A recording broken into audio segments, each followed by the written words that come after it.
বিএনপির media wing একটা ছবি ছেড়েছে, তারেক রহমান নাকি পাবলিক ট্রান্সপোর্টেশন ব্যবহার করে। অর্থাৎ বুঝাতে চাচ্ছে তারেক রহমান খুব টাকার কষ্টে আছে, একটা প্রাইভেট গাড়ি চালায় যাইতে পারে না।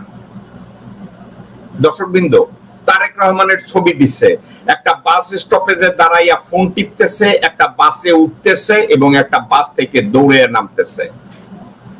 কিন্তু যারা এই ছবিটা দিছে, এই বলদের বাচ্চারা তারেক রহমানকে একটা কার্টুন বানাইছে। কারণ কি, কোন একজন ব্যক্তি যদি পাবলিক ট্রান্সপোর্টেশন নেয়, সে কি পাশে একজন ক্যামেরাম্যান নিয়ে যায়? দর্শকবৃন্দ, তারেক রহমান, আপনাকে আমি বলছি, মানে আপনি তো গোপাল ভাঁড়কেও হার মানাইয়া দিচ্ছেন। গোপাল ভাঁড়েরও তো একটা আক্কল জ্ঞান আছে। আপনি কি জানেন আপনারা একটা কার্টুন বানানো হইতেছে, চিড়িয়াখানার একটা কার্টুন আপনারা বানাইতেছে। আপনি নাকি পাবলিক ট্রান্সপোর্টেশন ব্যবহার করেন। তো আপনি পাবলিক ট্রান্সপোর্টেশন ব্যবহারের সময় আপনি কি ক্যামেরাম্যান নিয়ে হাঁটেন? যে আপনি যখন একটা বাস স্টপেজে বসে টেলিফোন টিপেন, তখন আপনারা ওইখানে সিনেমার মতো কইরা ছবি তুলবো, এবং আপনি আবার কোন পা আগে বাসের মধ্যে দিয়া উঠবেন সুন্দর করে একটা ছবি তুলবো। আপনি আবার বাসের থেকে নামতেছেন, কোন পা আগে দিবেন ওইটার একটা ছবি তুলবো, তারপরে ফেসবুকে দিয়া আপনার জনপ্রিয়তা বাড়াইবো।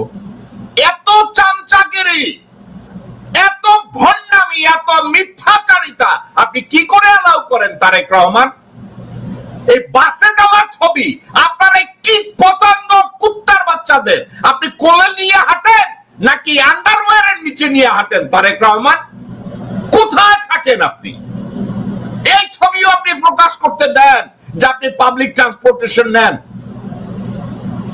আপনি আপনার দলের একটা এমপির সিট আপনি বিক্রি করতেছেন 30, 35, 40 কোটি টাকায়, আর আপনি এখন একটা ছবি দিতেছেন আপনি লন্ডনে পাবলিক ট্রান্সপোর্টেশন নেন। মিয়া, আপনি জিয়ার নামও ডুবাইছেন, আপনার মায়ের নামও ডুবাইছেন, আপনার নিজের তো কোনো অস্তিত্বই নাই।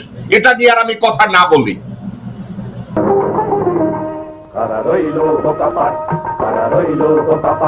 ভেঙে ফেল রেল পাট রক্ত জামার শিকল পুজোর ভাষণ বেদি।